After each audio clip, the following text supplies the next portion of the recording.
Chloe Green, matagal ko nang mahal si Olivia mula noon hanggang ngayon. Kahit napilitin ako ng pamilya ko na magpakasal sa iba, ang pagmamahal ko kay Olivia. Eric Wilson.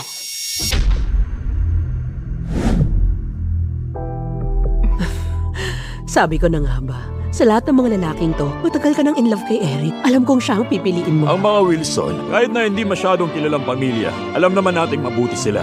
Siguradong hindi ka nila mamaltratuin. Dahil nakapili ka na, kakausapin ko mga Wilson para sa pag-ayos ng engagement. Mama, ayoko po kay Eric.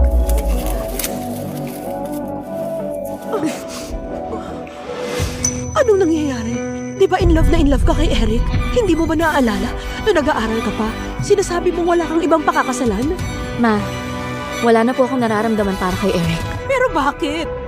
Sabihin na lang natin, tadhana ito. Samuel Parker. Siya ang pinipili ko. Ang mga Parker, sila ay mga elite sa South. Kapantay nila ang pamilya Green natin. Kahit na ito ay isang perfect match, nag-aalala ako na baka magdusa ka lang, anak. Hindi po, Papa.